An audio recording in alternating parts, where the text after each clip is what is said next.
Hi guys, welcome back to my channel. I hope you're all good and I hope you're all staying safe. So if you've been subscribed to my channel for a while, you'll know that our first house renovation was a 5-bed HMO and our current house renovation is an 8-bed HMO. So I thought I'd just really come and talk about the key differences that we've noticed, like now we've stepped up to a larger HMO, and hopefully if you're thinking of going for larger HMOs, then this video will help you out. So we're actually still refurbing our 8-bed property and I'm going on site tomorrow, so I'll make sure that I insert like little video clips so that some things make more sense, you know, they've got like a bit more context. So yeah, so the first big difference is we had to go through full planning permission. I have literally just done a video about HMO planning permission, so I'll make sure I leave a link in the description bar down below so you can check it out. But yeah, we've had to go through full planning permission. So some of you might know, some of you might not know, but our current renovation, which is the 8-bed property, was originally an old office. So in terms of planning, we've had to convert it from B1 offices to sui generis, and sui generis is basically where HMOs with more than 7 people like fit into the whole planning mix. So yeah, that's what we've had to have it converted to. It took about 7 weeks to get planning, like there's like a lot of back and forth, you know how it is with planning. So yeah, that was kind of the main difference. Obviously for the 5-bed HMO we didn't have to go through anything because it's all covered under permitted development rights, but I do cover all of that in the video about planning permission, so be sure to check it out. So the next key difference is with the fire safety. So this can vary slightly between the different councils, but I know that for our 5-bed HMO we had to have fire doors, smoke detectors and emergency lighting. But for our 8-bed HMO we had to have the 3 things that I mentioned before, and we also had to have heat detectors in the kitchen and a grade A fire alarm system. So in terms of the fire stuff, it's really a similar sort of spec that you'd expect to see in like an office or in a school. So everything has really been upgraded. We're having to put in a fire alarm panel in the hallway. We've had to upgrade the smoke and the heat detectors. We've got more emergency lighting. We've got things like, you know where it says like break the glass in case there's a fire, and then it like alerts all the systems. We've had to have one of those on every single floor. So this wiring you can see like up here, that's for like the smoke and the heat detectors. And then like, so is this red wiring out here. So yeah, but some of these regulations are because it's an 8-bed HMO, but some of them are actually because it's a 3-story property, so yeah. So in terms of the extra fire safety needed for the 8-bed HMO, this has cost us an extra £3 to obviously put all these different systems in, so yeah. So the next key difference is the protected lobby, and this actually came as a bit of a surprise to us.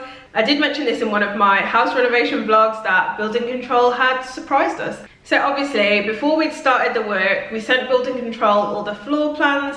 They knew what we were planning to do with the property, and then once we started the work we got building control to come out so they could see what we were doing. And then once we started the work, building control did their first site visit, and obviously he's looking around and he said, oh, you need something called a protected lobby, and we were like, what? So building control said that because it's an 8-bed HMO there is additional fire regulations, and they basically said there needs to be 2 fire doors between the bedrooms and the stairwells on the ground floor and the first floor, which is called the protected lobby. So basically when you have a HMO that's 7 bedrooms or more, it's kind of going into the territory of like a flat or a hotel, so they make you put in extra fire regulations, and the protected lobby is really there to minimize the amount of smoke that's going to travel if there ever was a fire. So guys, this is the protected lobby that I was on about. So basically we're going to have a fire door here, and then we'll have fire doors there, there and that's where the bedrooms are. So yeah, you can see that we've now got 2 fire doors between the bedrooms and the stairwell, which is here. So originally like this wasn't going to be there and this wasn't going to be there as well. We've had to add this in for the protected lobby, so yeah. So the protected lobby ended up adding like 4 to 5 days of labour, and then obviously we had to get the materials as well to build the new lobby. So it was like all the stud work and things like that, and that cost us like an extra £2, so yeah. So the next key difference has been soundproofing, and this wasn't picked up by building control in their first visit. They didn't actually mention it until their second visit. So again, anything with 7 bedrooms or more has different rules, and one of those is that you've got to have good soundproofing. So we had to get a sound engineer in, we've then had to get acoustic plasterboard and acoustic insulation. I'm going to insert a clip of when Mum explained the whole situation. Alright, so building regs came back. Yeah, so building regs came in, and I think what's good is that they came in just to check whilst the stud works up, just to make sure that they were happy with the layout, the protected lobby and everything. So they came along, they were fine with that. The thing that they raised this week was the soundproofing. So because it's an 8-bed HMO, so I think it's anything that's 7 and above, basically you have, there are sort of like different rules. So you've got to have really good soundproofing between the rooms, which I guess is good in terms of the well-being of the tenants. But in old buildings like this, it can prove to be a bit of a challenge. So the challenges we've got, this wall here, which goes all the way through the house, is actually quite thick, so that's good. It's nearly 10 inches thick. But what we've had to do, we've had to get a sound engineer and an acoustic engineer in who does testing for building regs noise. And he's advised us that on this one, we'll just basically get some acoustic boards to kind of like help to sort of dampen the noise. So that should work in terms of that wall. But this wall here, which again goes all the way through the house, is, as you can kind of see, really, it's just really like a brick's width, and it's about 4.5 inches. But obviously the rooms aren't massive in terms of being able to take, like, you know, additional walls. So what we're going to do on this one is, on this side, we're going to actually build it out with some gap, some acoustic insulation, and some acoustic plasterboard as well. So this is going to become quite thick. And we just decided that in terms of the 2 rooms, this room could take losing a bit more of the space. So that's what we're going to do in this one. We're going to repeat the same downstairs. And then the other challenge that you've got is sound from one floor to another. So the way that you're really supposed to do it is kind of almost like with a fully, sort of almost like full ceiling or suspended ceiling. So there's an air gap between the floor of the room above and this ceiling, so that you don't like hear the noise of people walking about and stuff. Because of where the windows are in this building, it's difficult to know whether we'll get the clearance. But something has been proposed where we will basically put joists that go the other way to these ones, and we will get some insulation in and some acoustic plasterboard. So we're kind of just going to have to see how it goes, try our best to do as much as we can, and then he'll come back when we're done to sort of like test it. So yeah, we had to get a specialist in to kind of give us the bad news, give us some recommendations, and then he'll come back in later to test it. But it was good, wasn't it? Yeah, it was very good actually. Yeah. Cool.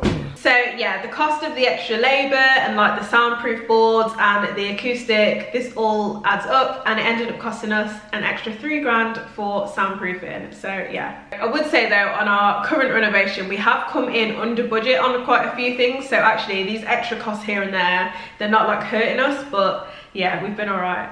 But I'm thinking once the whole renovation's done, I'll probably do like a final summary video, like once we've got tenants in and things like that, just so I can share everything that's happened with you guys. So the next key difference was actually to do with the heating and hot water systems. So in the 5-bed HMO, we've got 1 combi boiler, and we've got 2 showers that are running off that boiler, and then we've got 3 electric showers, because 5 showers is a lot for 1 boiler, so it would really struggle with the hot water. So for the 8-bed HMO, our builder spoke to the installation engineer, and the installation engineer really looked at how many radiators were going to be in the property and how many showers were going to be in the property, and then he could advise us what system we needed to put in place just to ensure that there was always hot water. So the installation engineer said that we needed 2 unvented cylinders and 1 systems boiler to make sure that there's always hot water going. So guys, this is actually what an unvented cylinder looks like. So I've got one in my apartment. So yeah, this is just what it looks like in case you were wondering. So the 2 unvented cylinders are actually going to go in the basement down here, and I'm in the kitchen at the minute. So yeah, that's where they're going to live.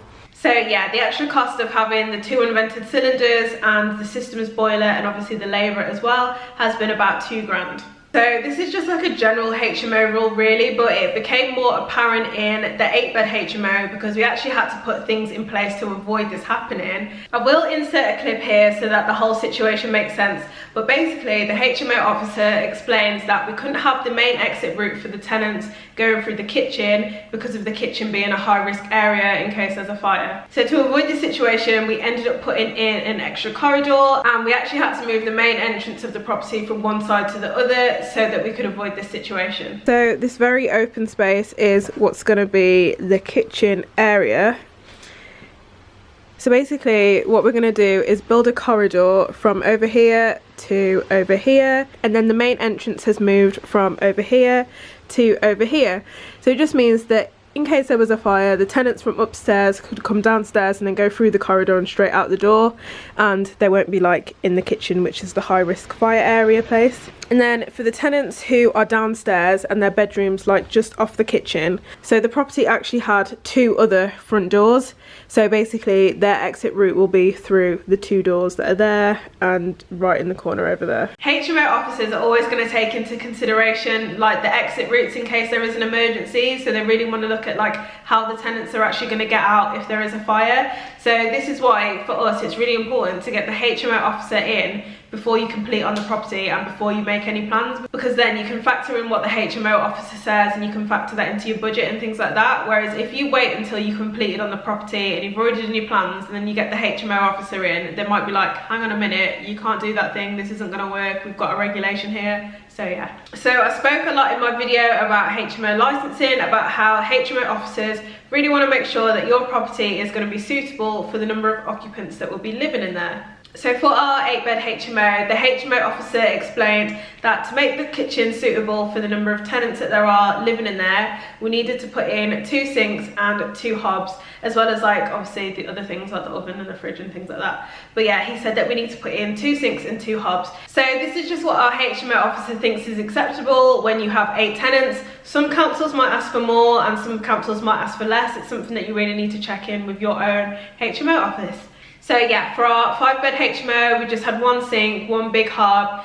Everybody got a cupboard each, so there was 5 cupboards and 5 fridge freezers and 1 oven. But in our 8-bed HMO, in terms of facilities, we're gonna have 8 cupboards, 8 fridge freezers, 2 ovens, 2 hobs and 2 sinks. So yeah, we're just trying to make it as comfortable for the tenants as possible. So yeah, as you can see, there is a lot of extra costs when you go to a larger HMO. So when you're doing your due diligence, you've really got to check and make sure that the deal is still going to stack with these extra costs, like to go through all the planning, the fire safety and etc. So yeah, but if you've got any questions, then make sure you comment them down below and I'll be happy to answer them. Make sure you check out the videos on HMO licensing and HMO planning, and let me know what other videos you guys want to see. I'm happy to film them. But yeah, thank you so much for watching, really appreciate it as always, and I'll see you next time. Bye.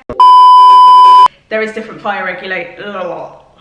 So basically, building oh my god, I can't say it.